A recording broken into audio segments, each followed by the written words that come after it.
Hear a thing, my dude. Can you hear me? Yeah, I can hear you. Can you hear me? I can hear you loud and clear. How are you? I'm very well, thank you. How are you? Oh, thanks. Oh, very good, very good. I was just finishing up the final details, trying to post it on Twitter, so people want can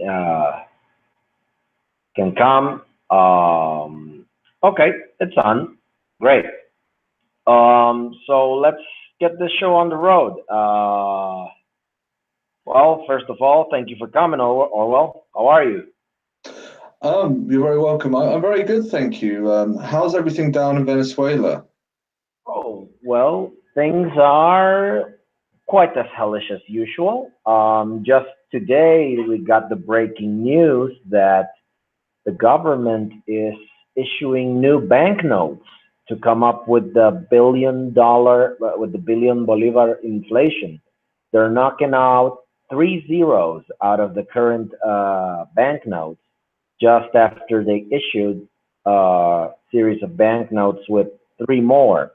But because of the rate of hyperinflation here, they just couldn't put up with printing more money, so they decided to shave three zeros off. They did the same thing back in 2007, and this brings up our inflation to nine digits. We are in the likes of the Weimar Republic. Woo, lad. Yeah, I've heard that you've had to decimalize your currency before. And I think one of my favorite Venezuela stories was when you literally ran out of money to print more money. This has happened again. Just so people know, our currency, our new banknotes haven't been have been legal tender for less than a year, and they're already being replaced. So that's another good thing for your government to handle. You know, your central banking. That's just amazing. They do an amazing job of making you poor, miserable, and tyrant and establishing tyranny all over the world. It's amazing. Oh yeah, and also just that light bill of inflation discourages savings to the point where you just become a mindless consumer. So you pile on the debt and you just live paycheck to paycheck because nothing's really worth saving. Of course, there are other economic aspects which you can use to explain why people have got such tight budgets these days. And one of them, of course, is women's liberation and feminism and the dissolution of the nuclear family, which has driven up house prices. And mass immigration also drives up house prices and suppresses wage rates. And of course, women leaving the kitchen in order to go to the workforce in these so-called dignified jobs and stuff like bureaucracy, regulatory and compliance and HR, that all hampers economic progress too. So just all these things pretty much destroy any economic progress or social stability because we know that financial hardship is one of the leading causes of divorce rates. Which it's a Oh tremendous well. problem. And I think the inflationary economy, which just kind of prompts you to keep spending, discourages you to save for a rainy day. And I learned a very, very unsettling statistic yesterday that between the 80s and 2016, the household debt to GDP ratio jumped from 35 to 65% in America. Wow, that's that's massive, and Yeah, it's also great if you're a supporter of the welfare state, which just it's a great way to multiply misery and crime and fatherlessness. It's amazing. It's really incredible. Here in Venezuela, the government has always subsidized and encouraged single motherhood. A single mother here can receive up to seven different pensions. It's crazy. Jesus. It's crazy. In fact, uh, if you're in a family and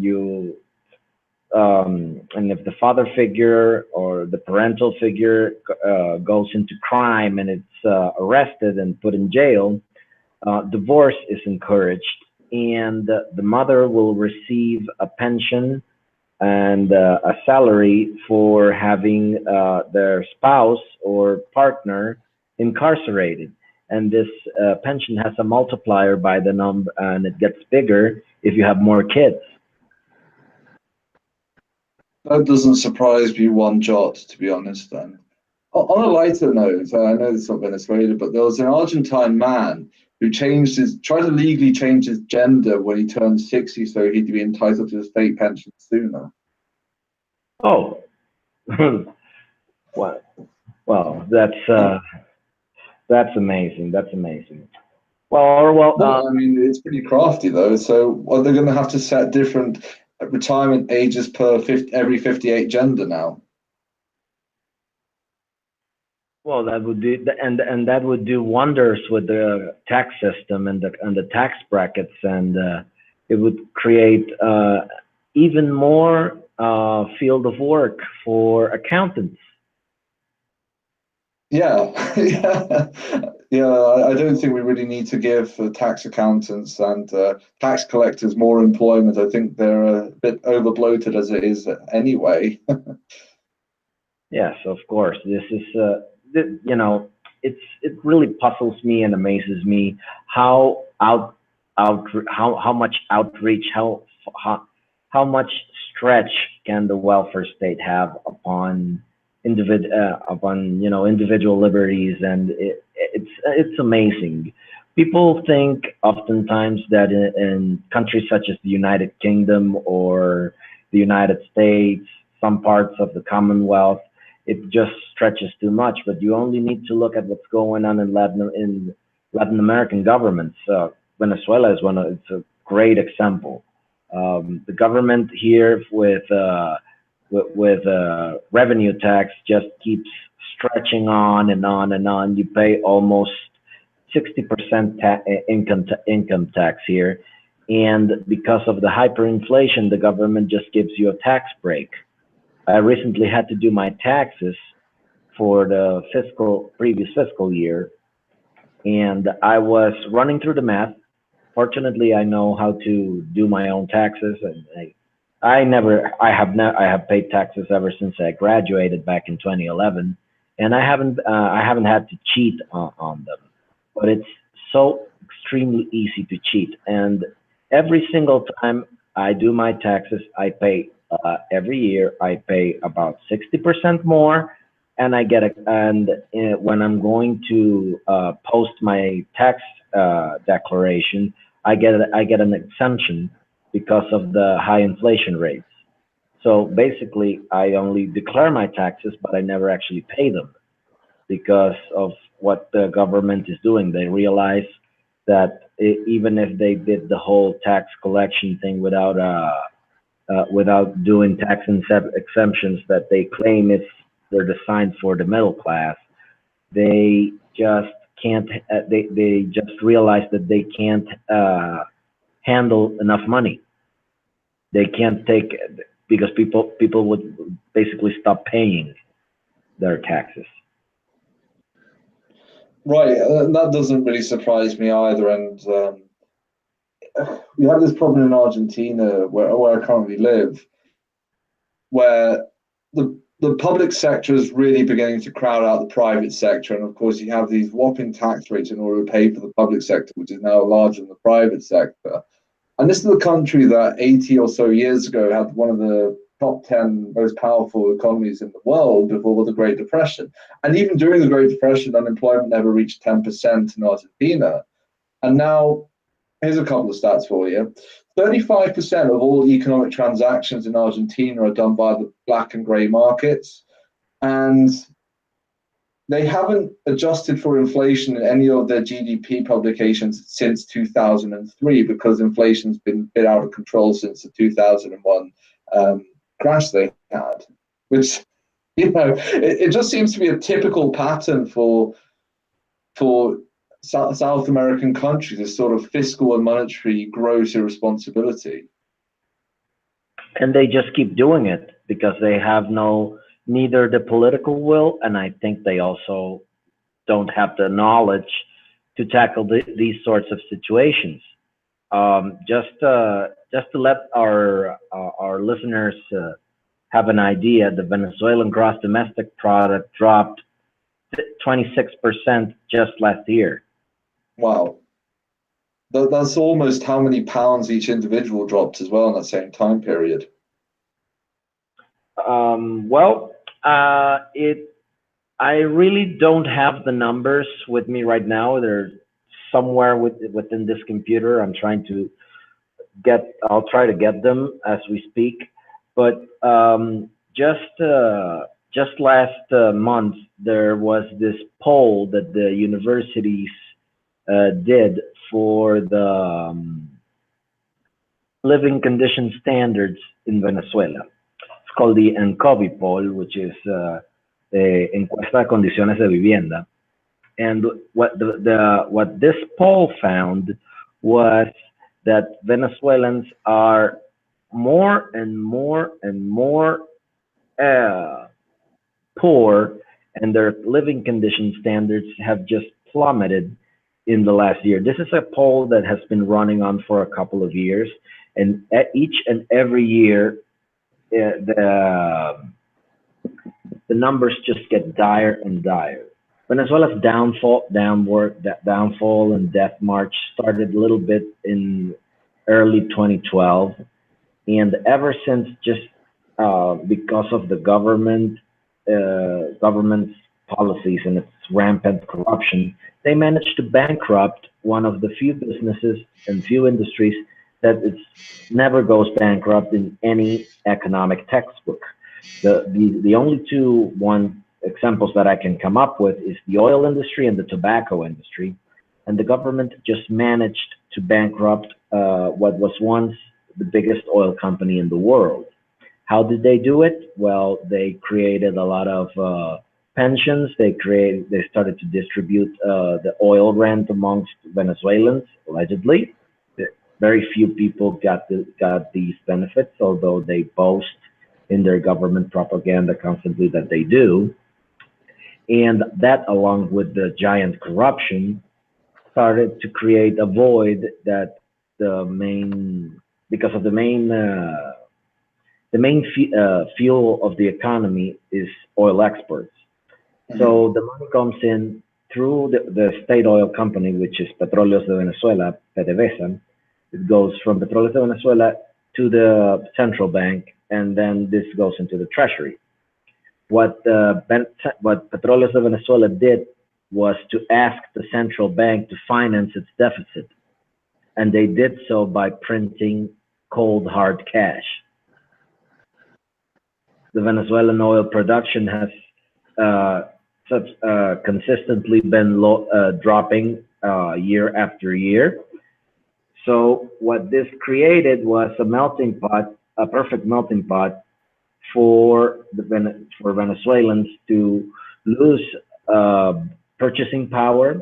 There are giant forex controls which forbid you to exchange dollars, pretty much in the same way that Argentina. It's just far more bureaucratical, far more complex, and far more corrupt. So every year after year, the Venezuelan universities have conducted this poll, which is the condition standards, as I was saying.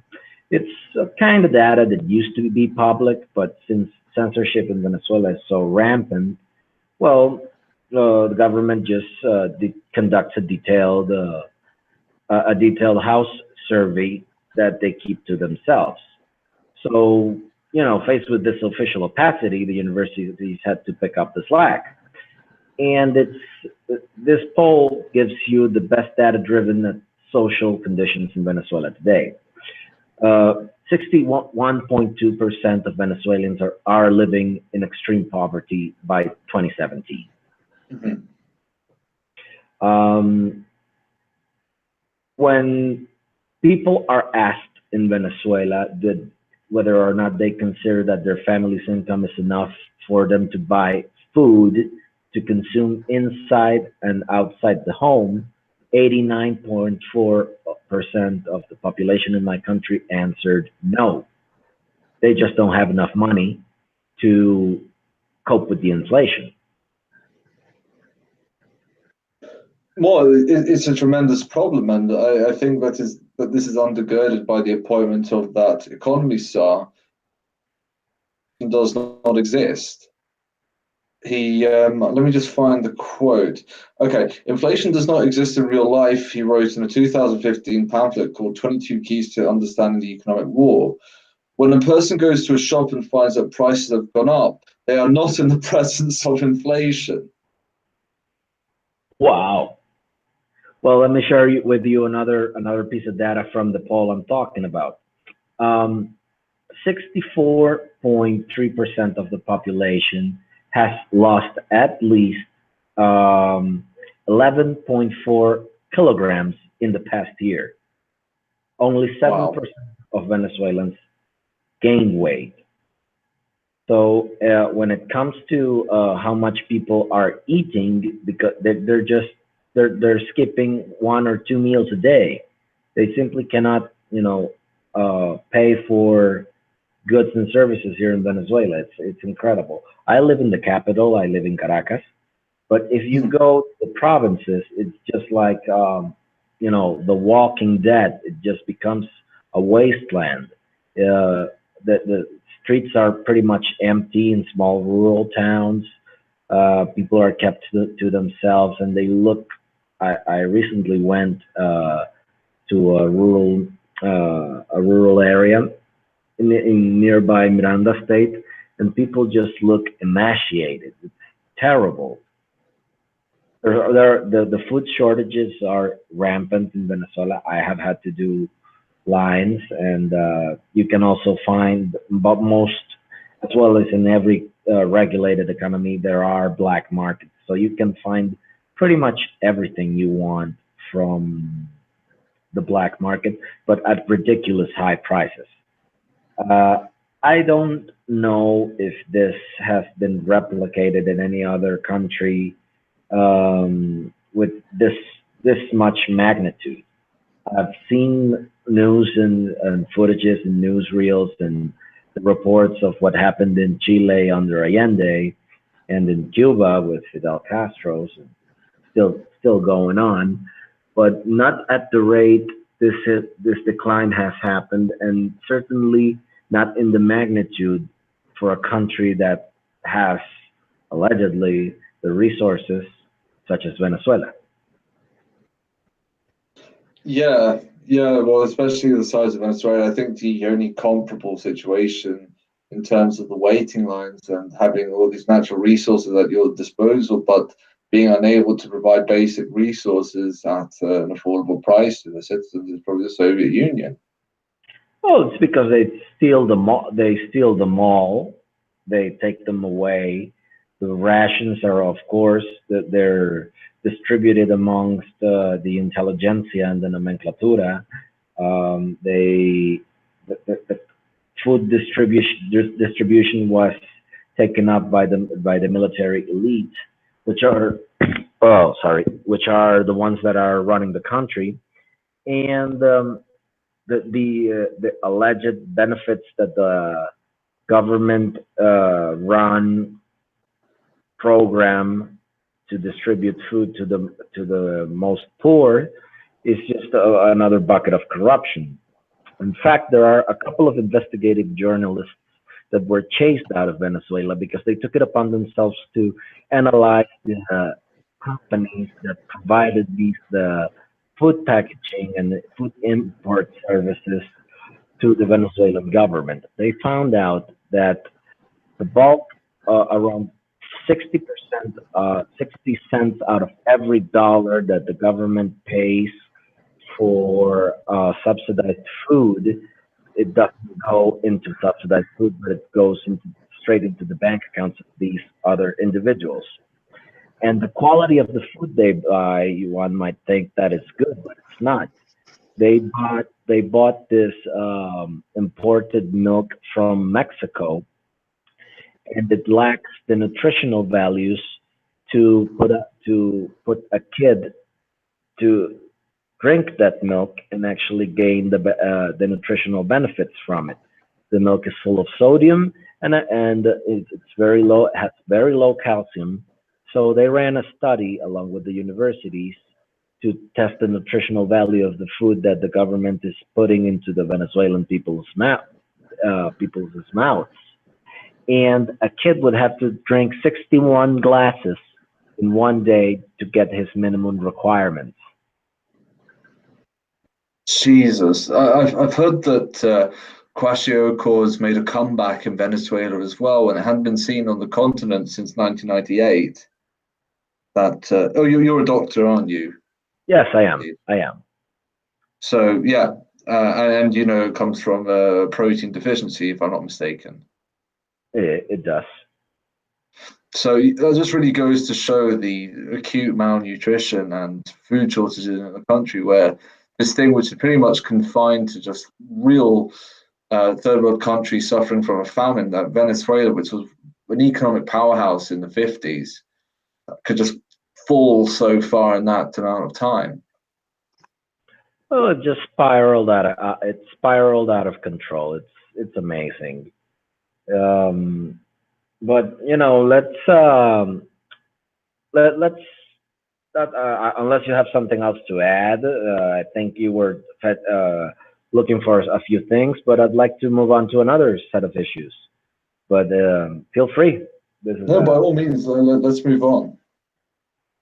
Well, one of the reasons I wanted to have you here was to continue with the podcast that I was running with a few friends, and I did a lot of I did my fair share of advertising the podcast for the rest of my audience, our audience at the Right Stuff and Identity Dixie. Our show was called is called Beyond the Wall. It's been scheduled out of rotation because of a few problems in the website and the such. But I'd like to have you here. And well, I didn't. I'm sorry. It's the first time I conducted alone with the rest of the guys. So I apologize to the audience and to you for not presenting you earlier. But for those who don't know, Orwell and Good is one of the greatest Twitter accounts that you can find on the internet that posts a lot of memes. So I'd like to discuss memes, and before we get into that, I'd like you to talk to you. I'd like to hear about New Media Central, which is the one of the media organizations that you're involved in. So can you give us your thoughts and on the such? On New Media Central, sure. I mean, it was set up by two guys from America, and it just posts. Well, I mean, it's daily content. We're trying to break into the ranks and hopefully into the big leagues.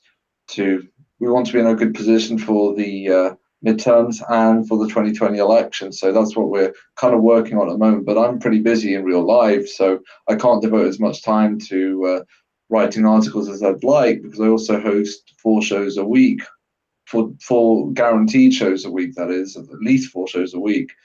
So time's a bit scarce for me at the moment. But I am editor at large over there at the moment, and we really have a rotating staff. So we have a lot of people. Some of them have gone off to greener pastures, perhaps. Others, I mean, it's very much an open door thing, which seems to be the case with many of these alternative media websites, which aren't, your Daily Callers, your Breitbarts, and Infowars, that kind of stuff. I see. How did you come up with the idea of your Twitter feed? Your Twitter feed is quite vast. You post a lot of you post a lot of screen captures of mainstream media and cartoons, and you post a lot of memes that tend to go in a certain particular direction. How did you come up with that idea? How did you develop that concept and turned it into the great successful account that you have that has over 62,000 followers? Well, the account started blowing up about a year ago when I first moved to Argentina. I just thought I'd post a couple of funny memes here and there from Facebook. I'd make a few of my own. At the beginning, I was a bit of, I admit I was a bit of a content thief straight from Facebook, but then I realized that it's not really the best thing to do. And if you want to steal somebody's meme, you have to give them credit. But since the Trump election and since more people have become a little, shall we say, disinterested when it comes to politics, there's been less to meme about. I've been a part of a few Discord servers in the last year doing stuff for, say, the French election, the German election, and stuff like that. But what's really most effective is just ridiculing the mainstream media. And this is the kind of stuff that you really need to maybe use to target people who are apolitical or fences or people who just want to look at funny stuff on the internet. Just basically highlight how partisan, how ridiculously partisan the mainstream media is most of the time. And what people need to realize is that it is a really disheartening thing to realize is that debates doesn't really sway many people. It's life experience and being surrounded by things which will eventually sort of seep into your psyche and then eventually change your views. People aren't swayed by dialectical arguments. They're more swayed by rhetoric and they're more swayed by images because an image, well, as the old cliche goes, is a picture tells 1,000 words. And it's a lot more powerful just to screen cap something, screen cap an article with a ridiculous headlines and just show people what's happening, say, like, I don't know, a university campus or what Western governments are doing to their own populaces, how they're letting these third world migrants just basically come leaps off the system while punishing anybody who begins to notice a pattern when it comes to disproportionate amount of crime committed by these people. Exactly, and well, one of the things I started following you I think a year ago, or maybe a year and a half. One of the things I found is that your account, as you said, it uh, started out with memes, still does, but now puts on screen captures. How do you have a team of people that go through the web pages of the mainstream media, capture them and send them to you, or is it a job that you just do yourself? Because I have seen the variety of media that you go, and it's just not a couple of websites. You have them from all over the world, and it's amazing. How do you come up with this sort of great ideas and great initiatives? Well, thank you very much. 90% of the screen captures are my own.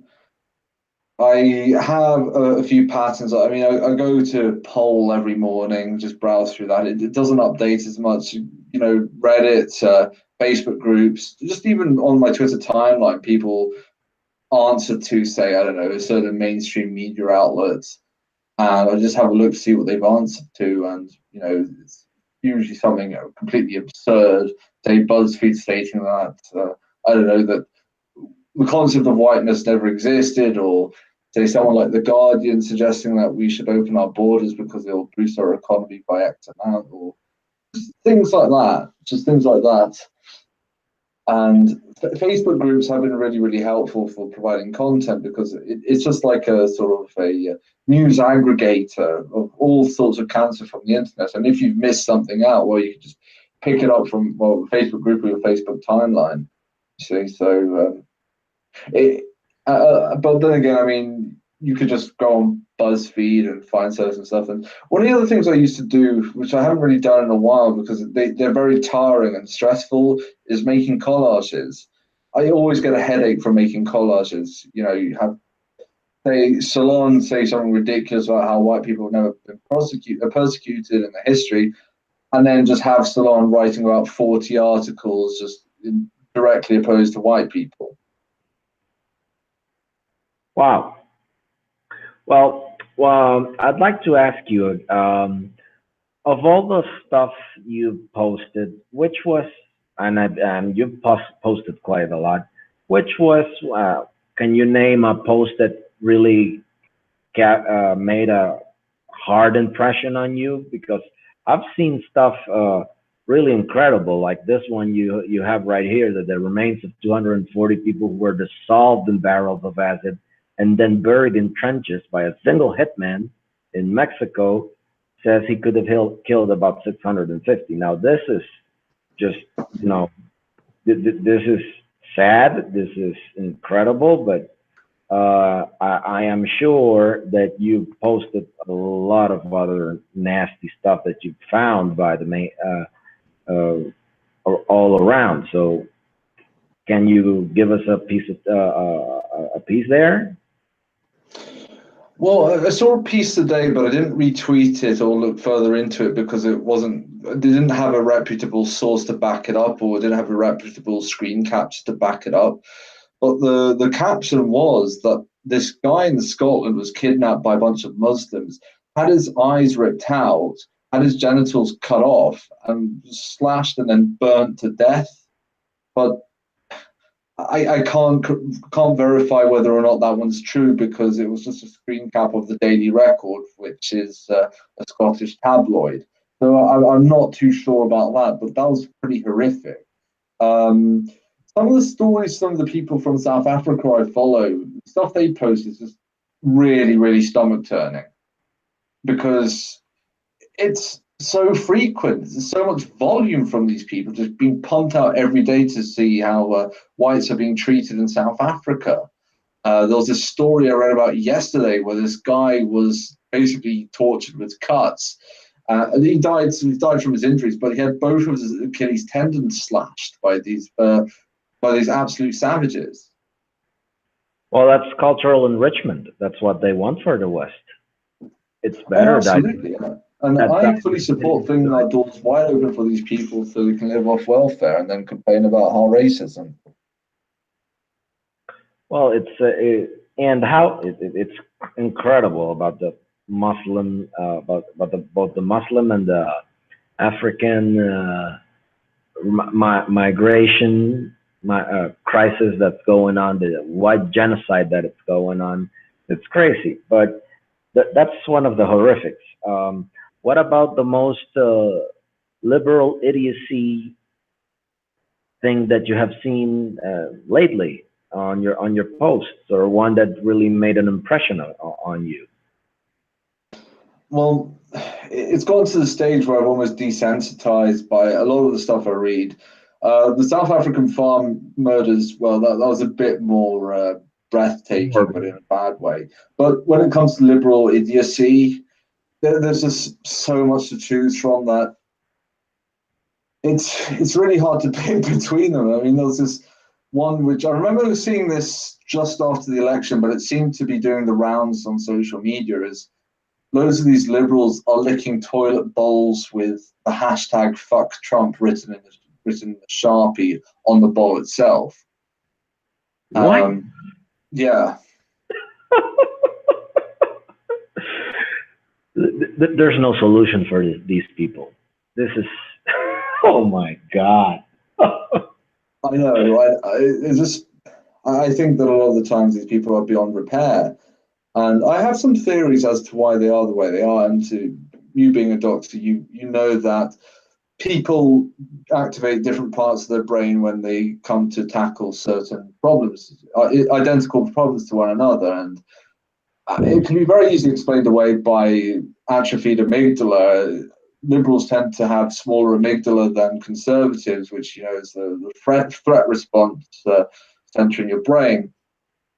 And this also means that people tend to be more competition averse if they have shrunken amygdala, and it makes them more envious at the face of in the face of perceived inequalities as well, which it can explain why liberals are the way they are and why conservatives are the way they are. And Jonathan Haidt had this interesting graph which showed what is considered to be morality. For liberals, what was the height of morality was stuff like equality and fairness, but for conservatives, that's pretty low down. Conservatives had suggested things like order, justice, truth, and things like that over, say, equality and fairness, which are very sort of feminine traits to uphold. But I believe that in the West, I think we're kind of seeing an epigenetic shift, and we're basically mass producing all these kinds of crazy liberals because one of the reasons is fatherlessness, as you well know, and that and the welfare state go hand in hand. They're like a house on fire.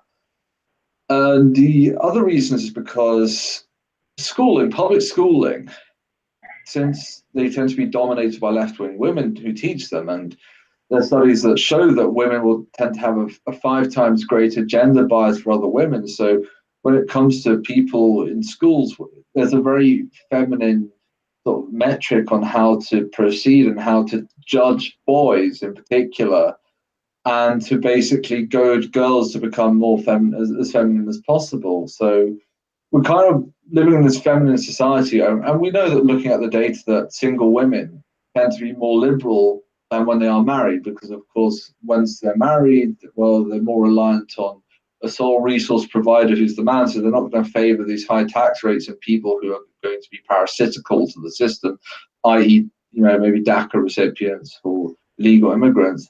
Whereas liberal women who tend to be single and unmarried, well, they have the state to basically help them with a welfare state if they were to get knocked up by a bad boy, per se. Well, and they want the current school system. I'm also a university professor, and I have had this discussion with a lot of my fellow colleagues, both men and women, and it is the inclusion of modular versus linear examinations and tests.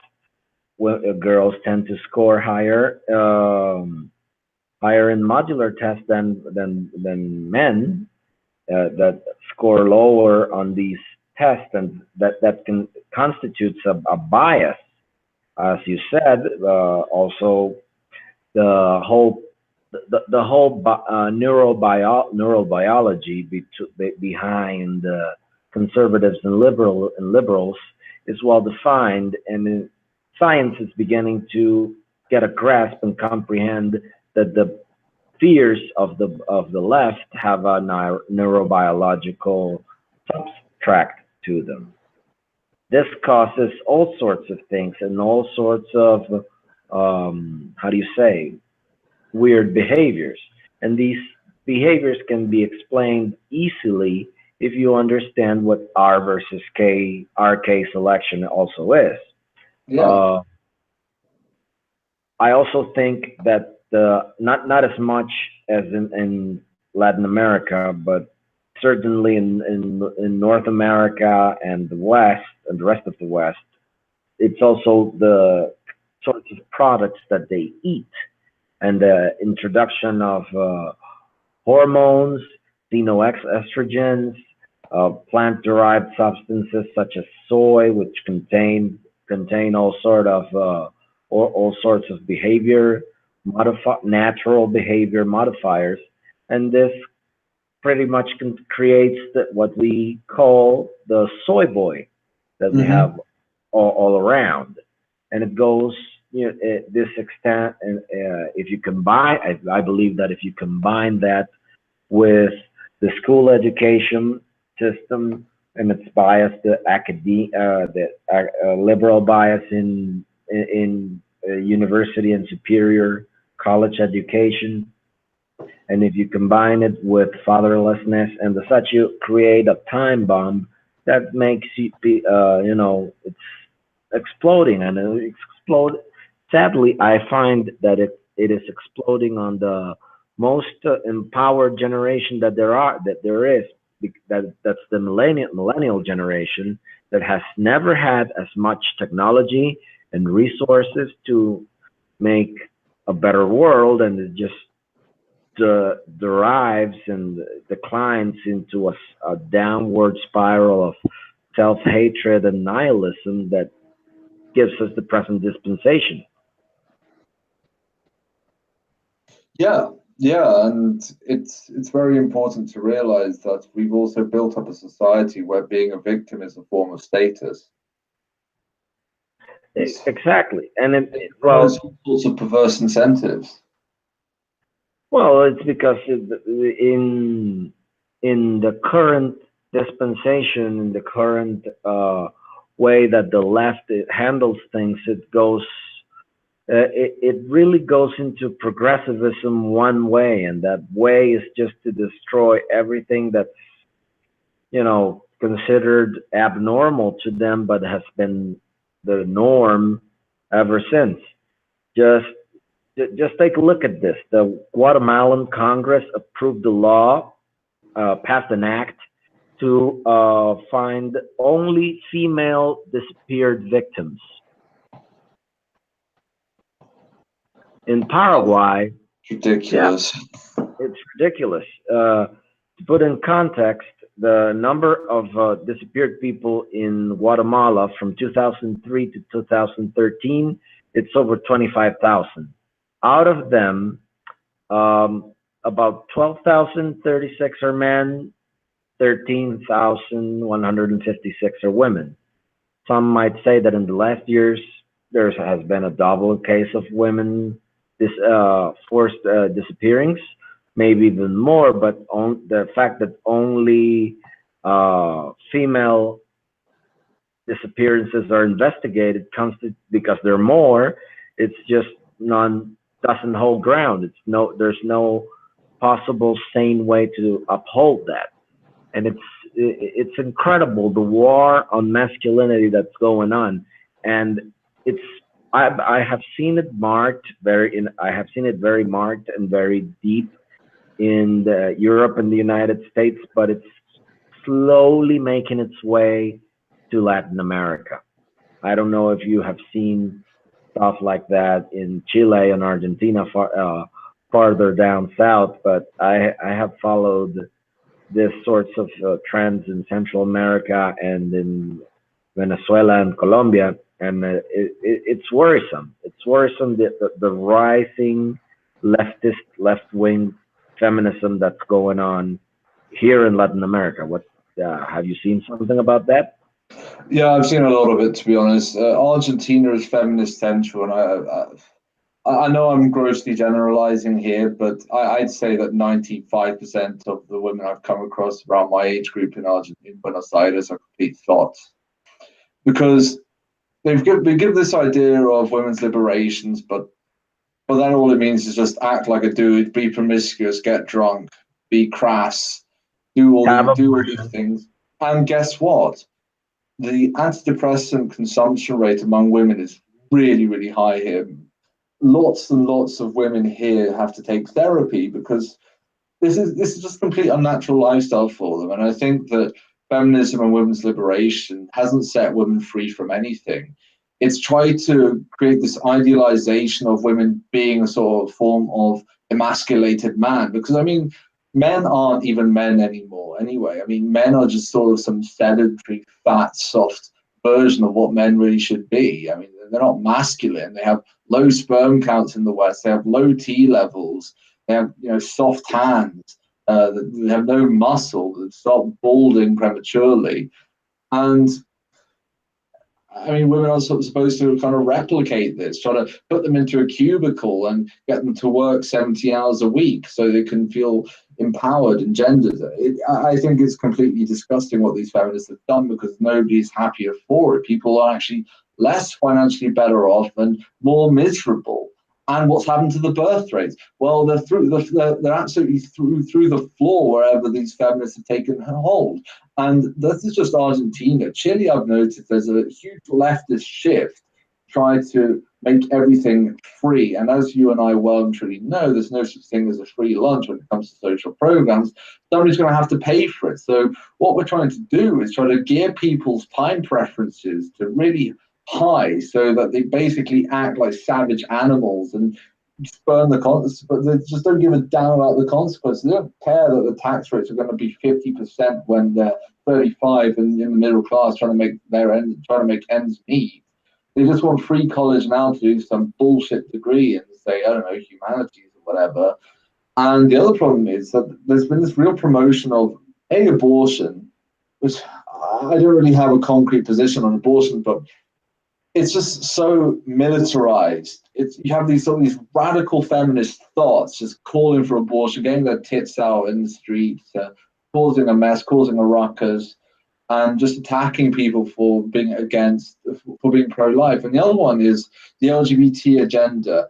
And this I see, this is being really, really aggressive in Chile, in particular, given the amount of graffiti there is, anti-masculine graffiti, telling guys to have vasectomy. Just literally all. If you go to Santiago Centro, you just see graffiti saying, "Hombre, hate un vasectomía," or something like, "It's time to kill toxic masculinity," obviously in Spanish, and telling guys to suck penises to kill this macho culture.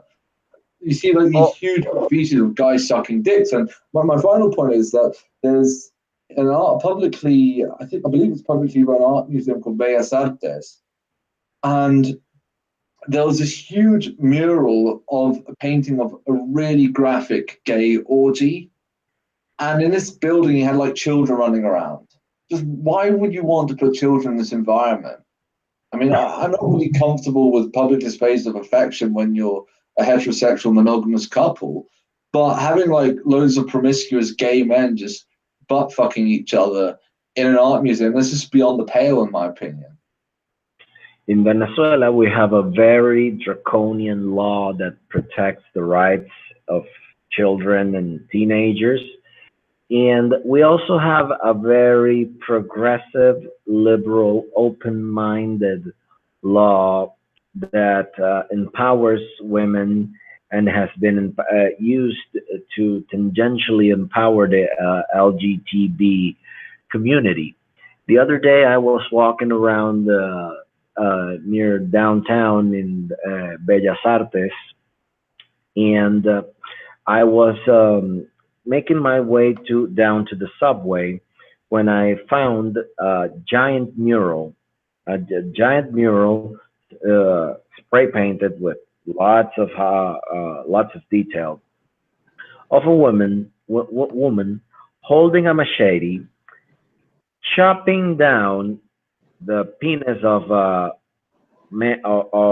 uh, feminized Uncle Sam, and within all the blood and gore, there was this call upon to end toxic masculinity, and she was doing this with one hand, and in the other she had her identification card, which called upon for the use of gender neutral pronouns in the national IDs, and said, "Woman, empower yourself, become queer." Obviously, this is all in Spanish.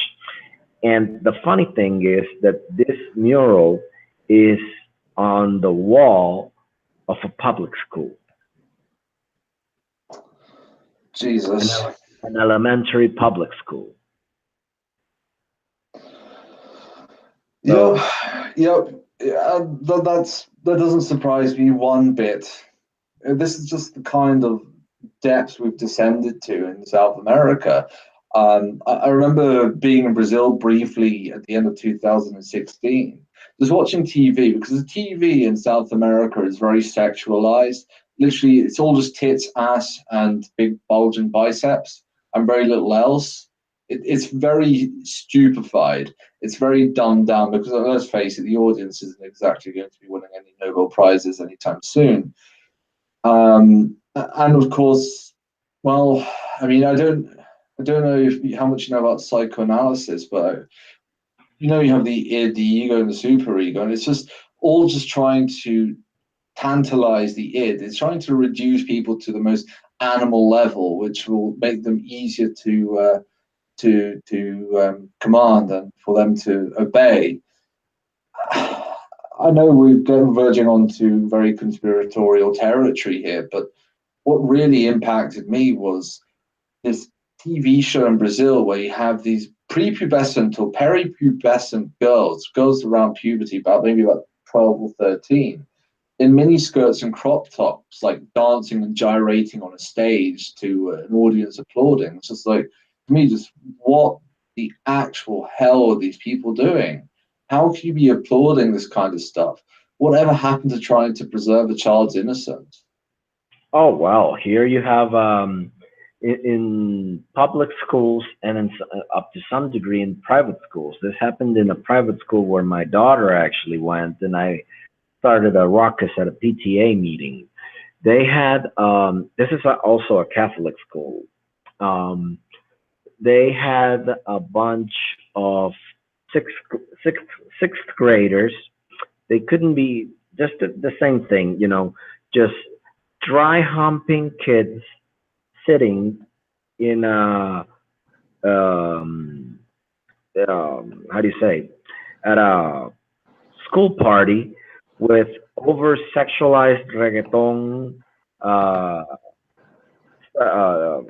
music, and with images played on a video beam of big tits, ass, guys drinking beer and the such. And I was passing by, and I saw this, and it caught my eye, and I made such a big deal out of it.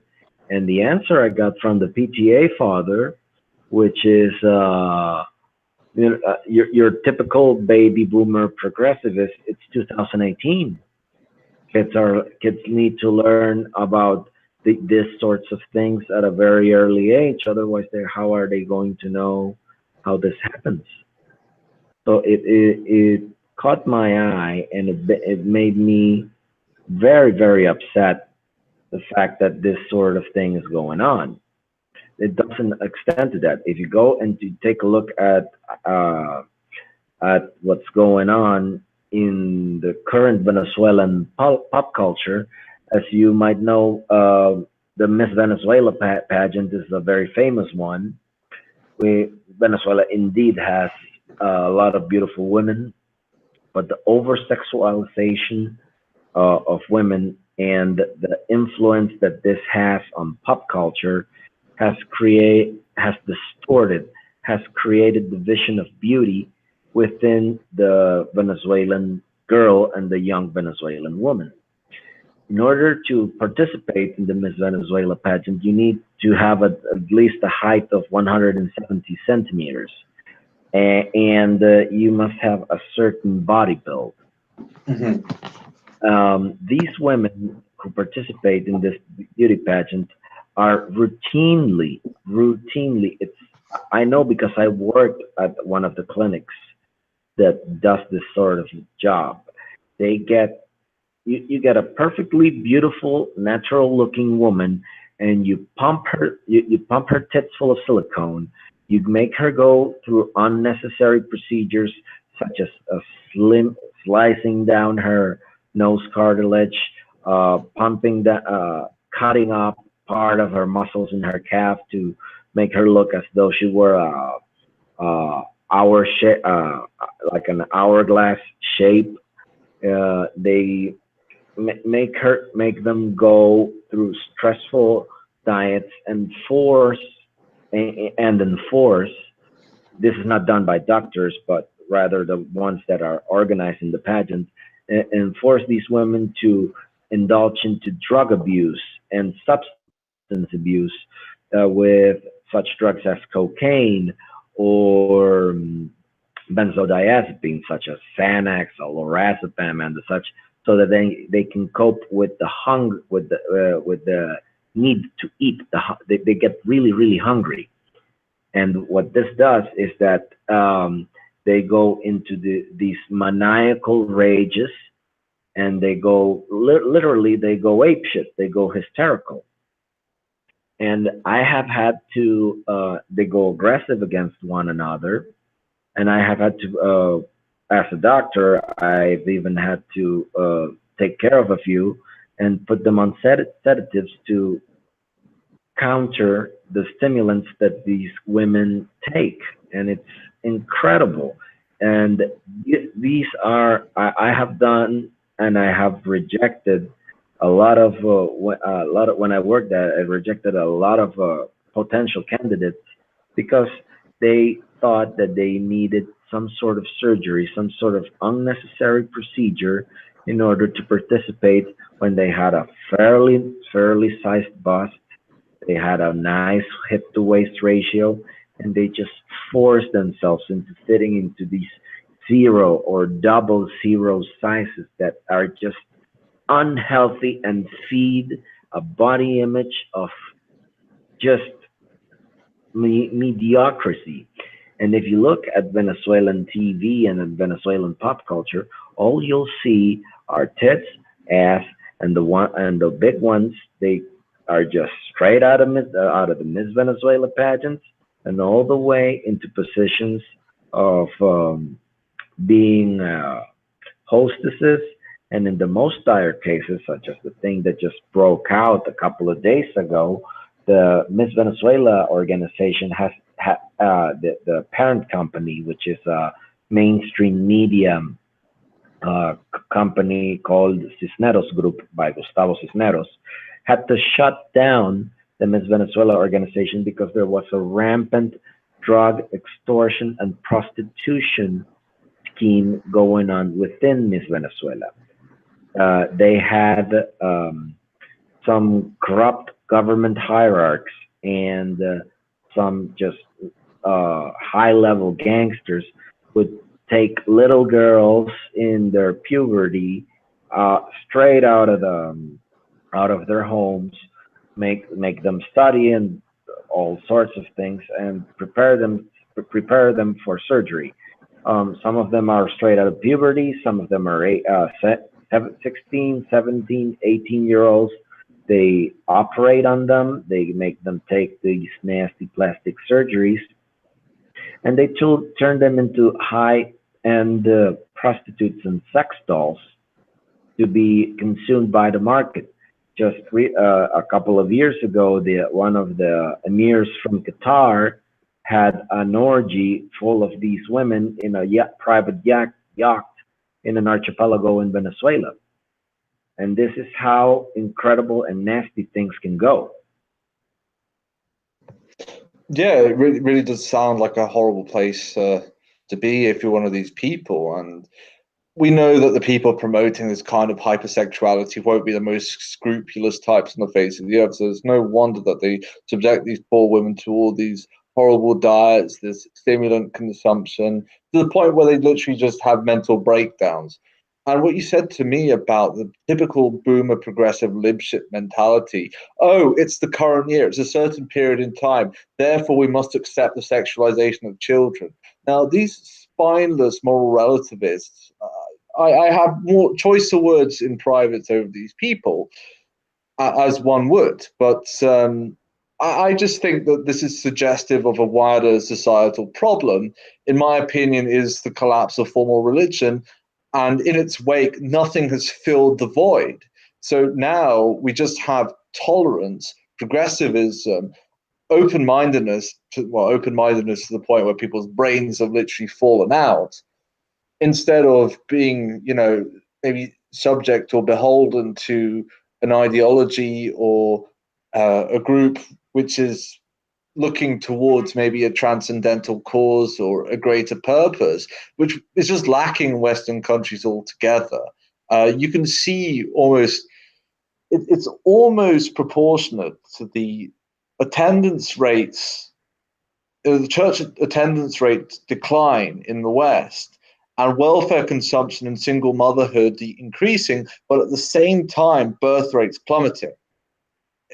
I know that some people will say, oh, correlation doesn't equal causation, but I could maybe put some logical explanations as to why this is happening, and maybe some philosophical explanations as to why this is happening in Western countries.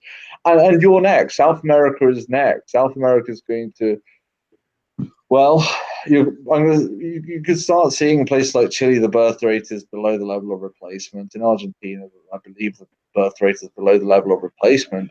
And it's in these places where this kind of toxic, cancerous ideologies taken hold, this sexualization of children, making everything sexual. And I have a mini theory concerning why racial theories of social justice haven't been as promoted in South America as they have in as they have in North America. And I think one of the reasons is financial, and the other one is due to the fact that Catholicism in certain areas are still quite strong. So in order to destroy the nuclear family and some forms of cultural conservatism, you have to sexualize the society first. Whereas in order to fragment Western society, since the church is already pretty much dead in the water, especially in Western Europe, and now that you have more and more levels of multiculturalism, in order to stir up instability, all you have to do is say to these ethnic groups, these minorities, oh, these people stole from you, they colonized you, they enslaved your people. And of course, since we have this phenomenon of white guilt, white people are, in order to secure just 5 more minutes of peace and quiet, are more than happy to pay for maybe some resources to go to these groups, or are more than happy just to shut up so they can live a peace and quiet life, which is pretty much the boomer syndrome. We're just going to have ours, and once we've expired, well, we're going to offload all this debt and burden onto you. Sucks to be you, right? Yeah, it's well, for one, I think that I completely agree with you. First of all, you said that correlation does involve causation. Yeah, yes, well, one would I agree. Also agree with you on that point. There is all correlation oftentimes doesn't explain causation, but if you look at the deep philosophical roots of it, you can find some place to connect the dots and make sense of what's going on. It's incredible how in the West, church attendance and in general a religious point of view is not only is it substituted by the welfare state, it is also substituted by non-Western culture, such as the conversion rate of whites to Islam in Sweden or in Germany or in the Netherlands. You can also see it, the ever rampant rise and growth of what's going on within all this new age pseudo-religious spiritual conversion centers that are all over the United States. They're all over the all over France, Spain, and the such, where you would substitute simple prayer gathering groups for spiritual healing with stones and psychoactive substances, as though it were too hard to actually sit on a bench and listen to a priest. Yeah, and I think a lot of the people who dose and take drugs, you kind of have these traditionalist thinkers who take psychoactives, natural psychoactives, just to maybe get to and grasp a deeper metaphysical meaning to certain ideas. But most people just use it as an outlet to escape the real world because, of course, there's something lacking spiritually, I'd say, and people need to fill that void. You just don't go from literally thousands, if not tens of thousands of years of there being not just formal religion. I mean, people believing in a common and greater purpose to people believing in nothing in the space of 50 years. People in droves. I mean, I often say that there would be no need for existentialist philosophy if the church had still remained strong. So that puts it at around 200 years. And of course, well, I think that the Enlightenment also did a number on people's beliefs. And I think that this is maybe a topic for another time, but I also believe that the amount of wealth created via technological advancements have kind of unshackled people from the needs of social responsibility. And it's kind of put them into a comfortable mindset where this illusion of false abundance, like with the welfare state, and people start calling for all these social programs and policies which will satiate them in the here and now, but they will tend not to care as much about the consequences. Well, now that you're saying that, I'd like to ask you, do you think there's a transhumanist agenda within all this? I just don't know. I'm not concluding when it comes to the transhumanist agenda. I saw Mockingbird released a video about it on Monday, but I didn't watch it. You elaborate a bit more. I lost you there. Can you read me? Yeah, can you hear me? Oh yeah, I when after I started losing you right after you started to talk. So Oh, uh, I'm not that clued in when it comes to the transhumanist agenda, unfortunately. Would you like to maybe explain, and maybe we could connect the dots together? oh well, there's just this.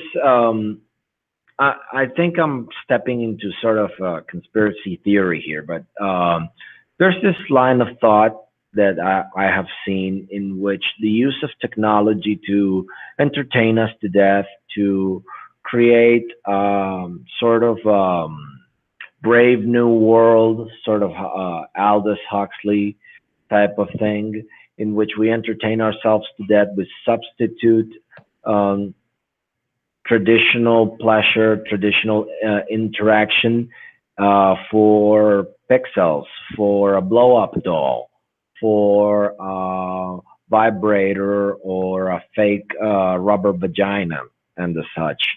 This also, the reason I brought it up is because you were going within a line that talked about people trying to fill up their voids. And well, as uh, as you can see, I have the I think that the bulk of the stuff that we see around here, you know, you posted a lot of stuff regarding, let's say, blow up dolls or cyber sex and the such, and I think you posted well, one time that a Chinese man died from extreme dehydration by staying one of those uh, uh, giant chambers in which you can go into have sex with a a blow up mechanic doll, and this guy just started humping the thing until he died out of thirst. He had a complete shock and collapsed, and he died.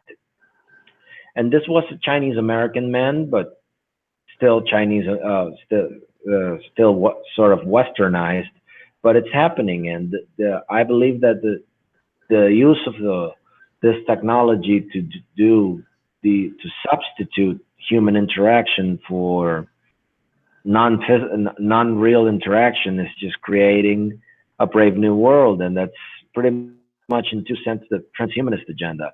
I'm just trying to find out why.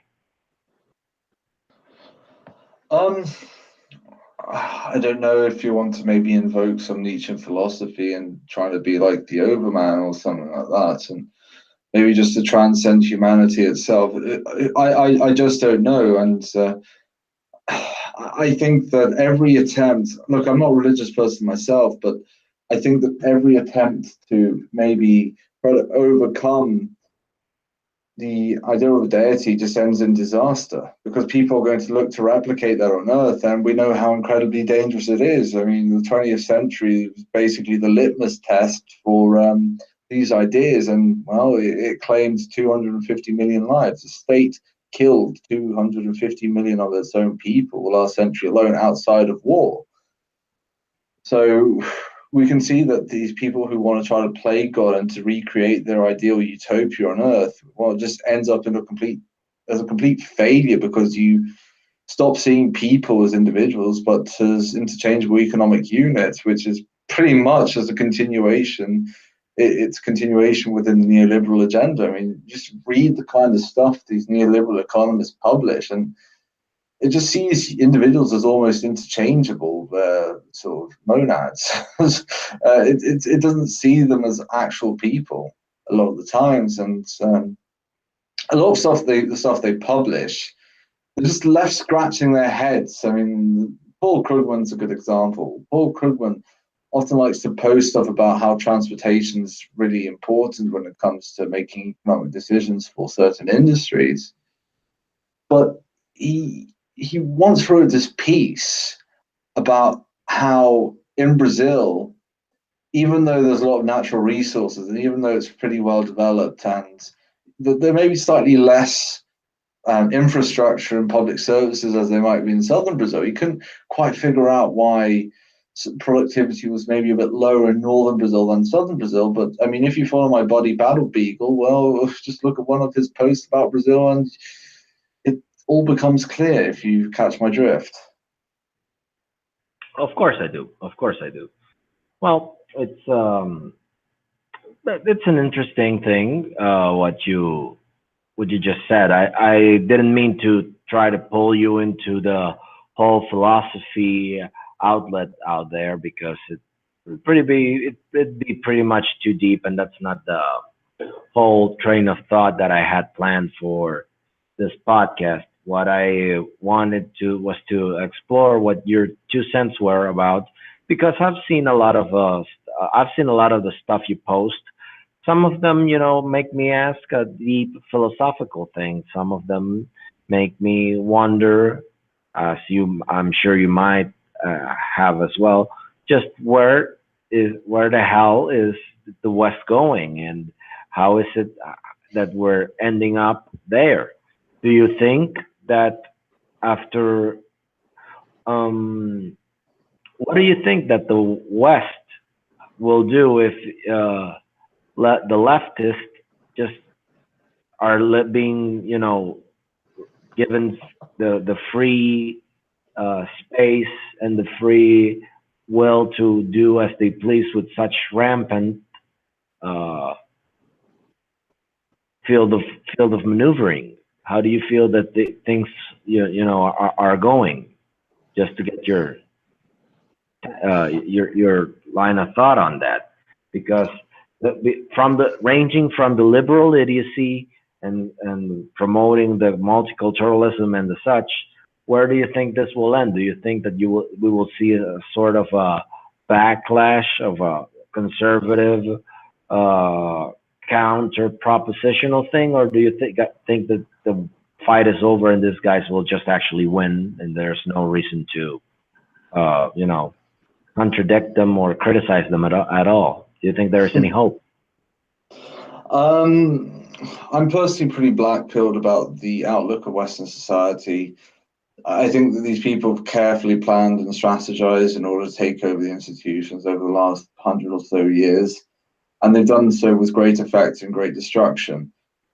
Um, but then again, this sort of brand of moderate conservatism or neoconservatism, which has been dominant on the right in most of Europe and America, has been completely ineffectual. It's been nothing more than a stumbling block to the left. It's just basically a sort of mild obstructionism per se. That's pretty much all they have to offer.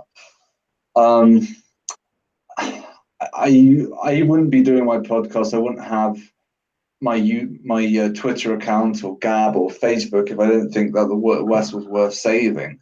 Not at all. I wouldn't invest most of my time to trying to put out stuff trying to wake people up.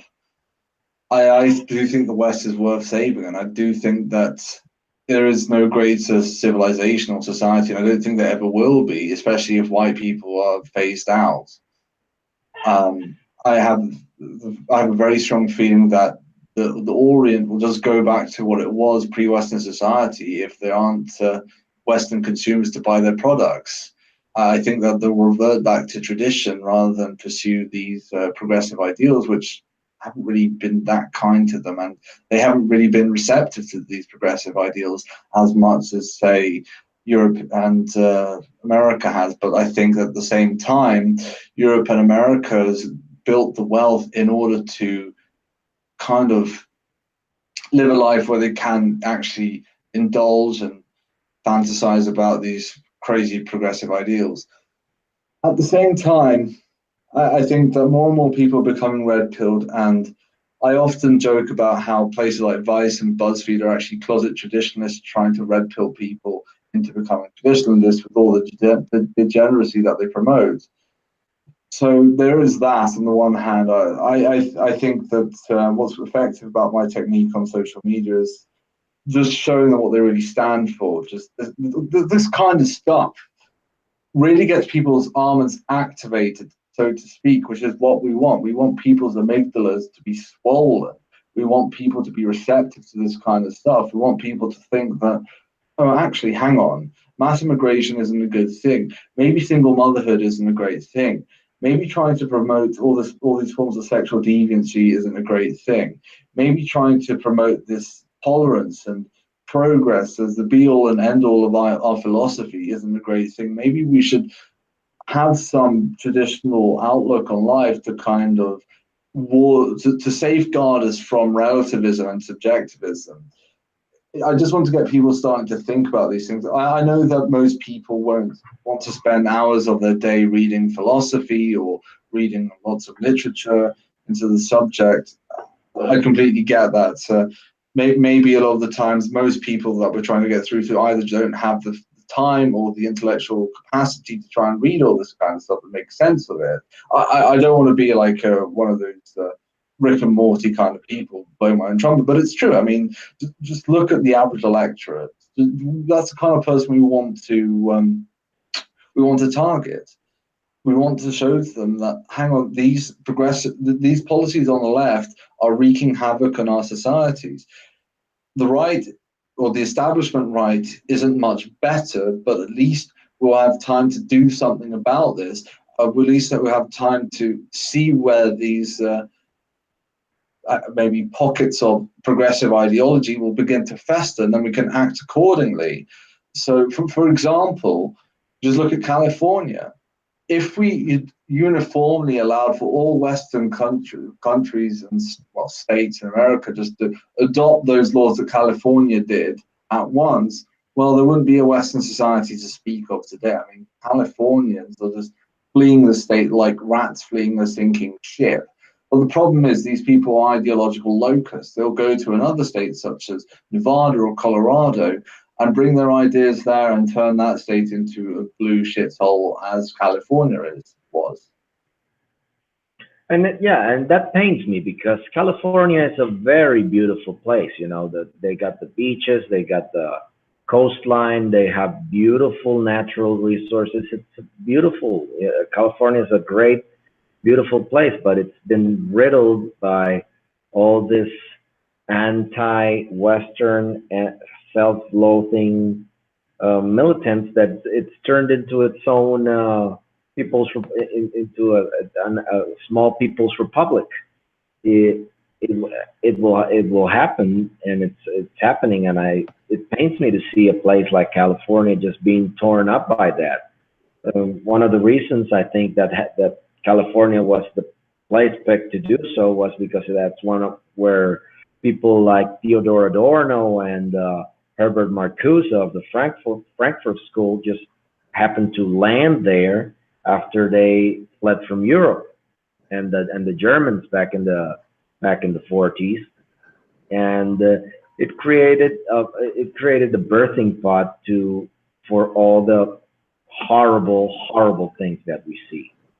I think that will be a subject for another time. I don't know how you're doing. I think we're running on time. We've been over a little bit over an hour and a half. Do you how are you on time? Do you think we can do a little bit more, or do you want to do your final thoughts to wrap this up? Oh, we can go for another 10 minutes if you want.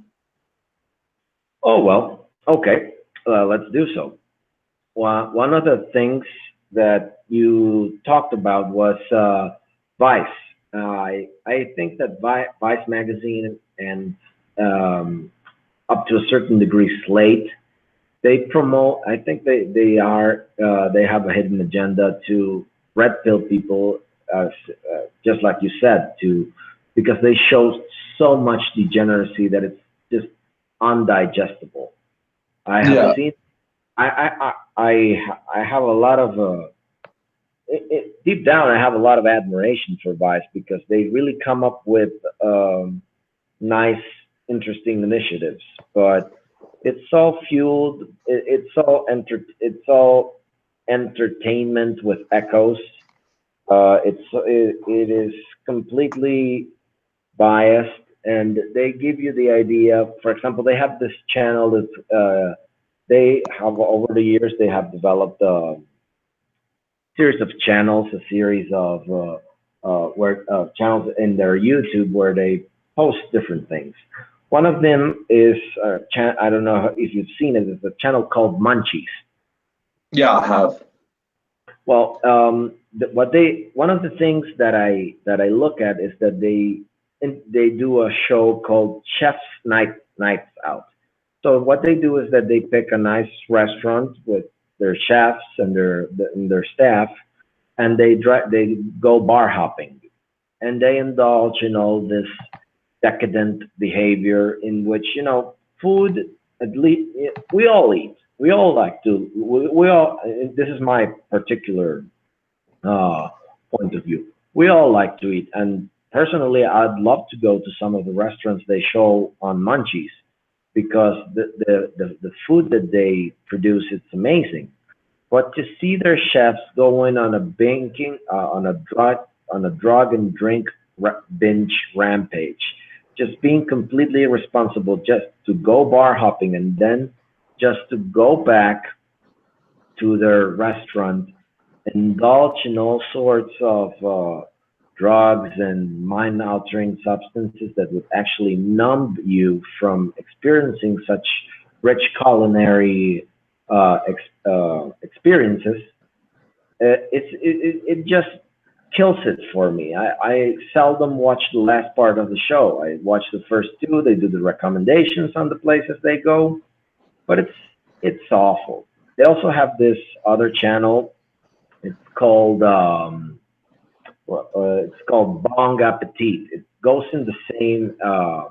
It's another show within Munchies. It goes in the same direction, and basically is do everything being high. You smoke a lot of pot to go into binge eating thing, and that's it.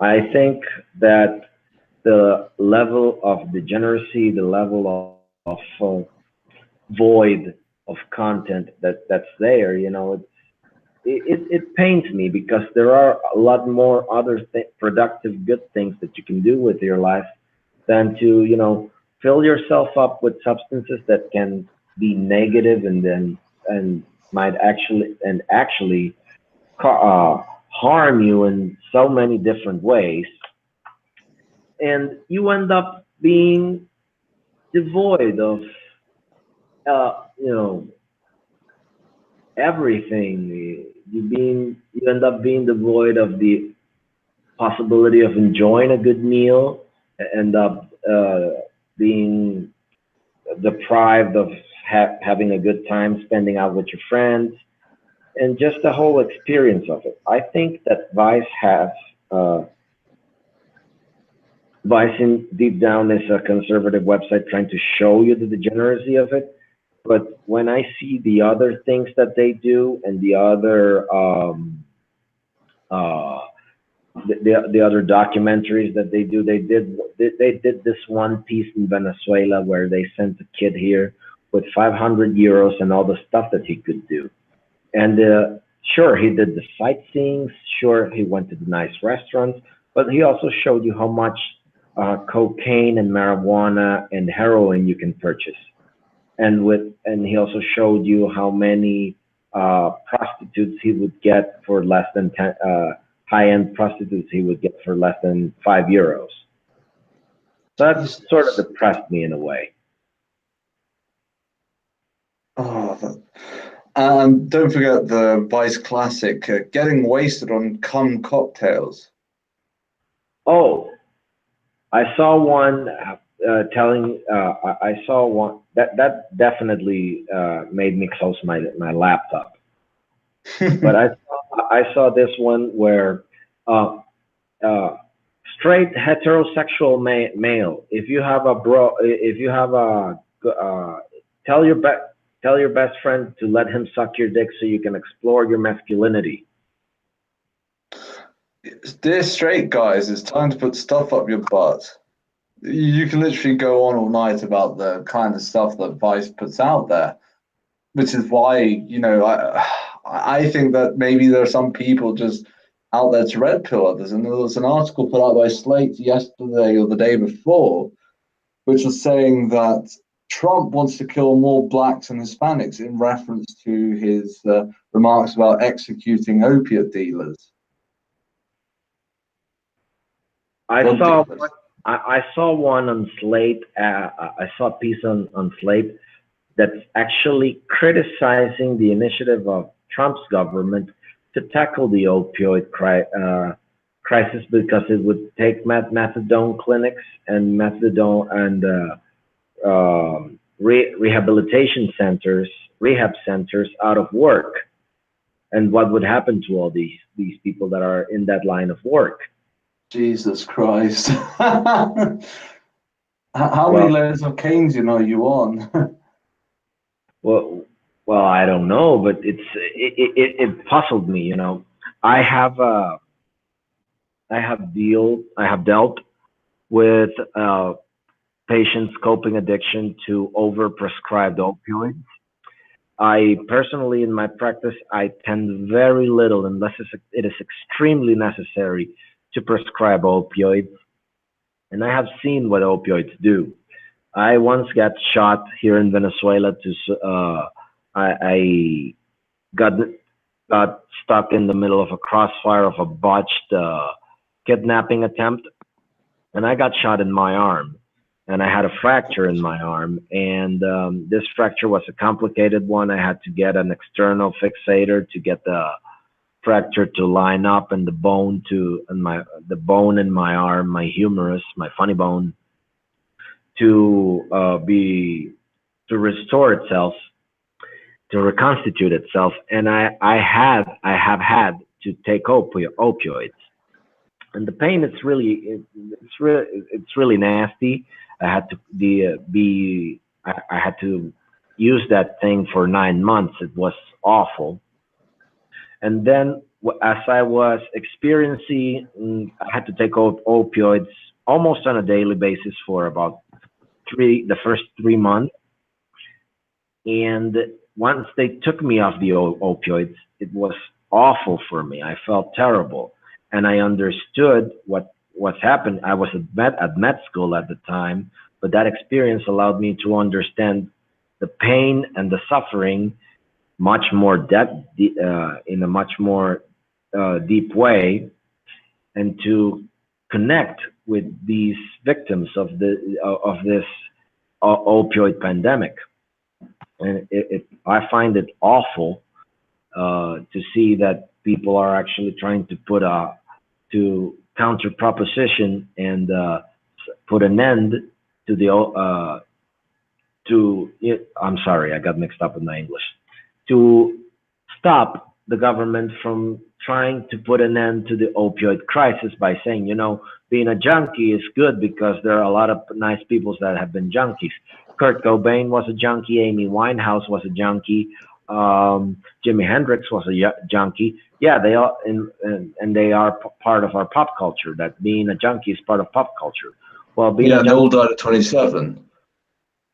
yeah, and you know, Amy Winehouse, Kurt Cobain, and Jimi Hendrix, they were great singers. They were awesome artists, but they lived a very sad lives, and they all died before reaching 30 because of their heavy and severe drug abuse. Where Absolutely. where I think that pop culture would have enriched itself a lot if Amy Winehouse was still alive, if Jimi Hendrix was still alive, if Jim Morrison was still alive, or even if Kurt Cobain was still alive. Yeah, I I mean, completely agree with you. And it's an absolutely disgusting thing to say that, oh, these people working in rehab centers might lose their jobs. But and it's just that same mentality. It's like, oh, if it isn't for the feudal lord, who's going to employ the serfs, right?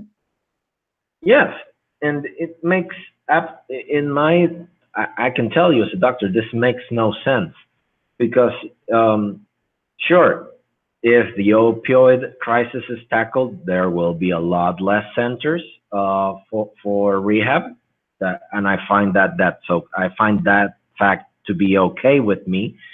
and these healthcare professionals and caregivers will just have another line of work. They can treat other illnesses. They can treat the elder. They can treat children. They can treat whatever. But to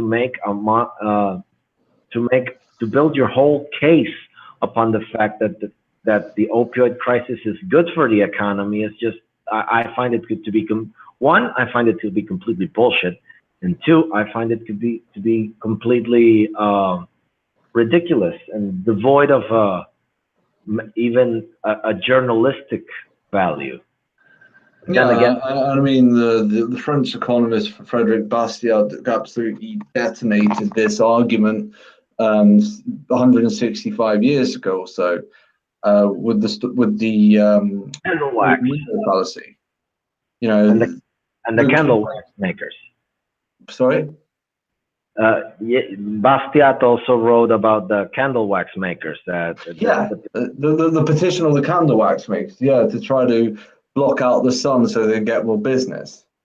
Exactly, which absolutely makes no sense. But then again, these are the same people. Slate is the same people that post pieces on the normalization of pedophilia, which I will think will be the next logical step of the liberal agenda, the normalization of pedophilia. Because the birth rates in the West are already declining, but let's just try and screw over the few kids that actually make it out of the womb. Absolutely. I don't really have much more to add to that point. Well, why don't we wrap this up then? Do you have any final thoughts? Do you have any questions? How have you liked it so far? Yeah, well, thank you very much for having me. I definitely enjoyed this conversation, and I think that we made a lot of progress, and we've covered a lot of topics which really need to be discussed. For example, I don't think enough attention is given to the philosophical demise of the West, and maybe some factors such as welfarism, which a lot of the people on the alt-right tend to like. They like the idea of welfare for whites, when I'd argue that it actually promotes dysgenic breeding patterns instead of actually being helpful. And if you want to maybe get the most intelligent people to start having more kids, well, maybe have tax breaks or tax credits for people to have more kids, and that should hopefully promote higher birth rates among productive citizens rather than people who just live off welfare and basically the white N words. Oh, yes. I also believe that the philosophical aspects of where the West is going can be tackled without so much, to put it in right-winger terms, so much autism, but Yeah. but they can be tackled in a very non-PC way, and a very they can be talked about in ways that everybody can understand them. And if they want to go full autistic on them, they can go ahead. But it's a great way to at least start, because to have the conversation is, for me, is fundamental. Yeah, I completely agree with your statement there. Well, I'm glad you enjoyed this. Thank you for coming. I'd love to have you again. And if you guys like this podcast, you can follow him at in Twitter at Orwell and Good, with a double O and an E at the end. You can follow me at Alberto Zambrano. I hope you guys liked it. It will be posted shortly in my YouTube channel, which you can find in the links of that I will post on Twitter. And Orwell, if you have anything else to say, go ahead. I invite you to follow him, and follow the New Media Central, and follow his podcasts, which are also really good. I believe you did one just today also, right?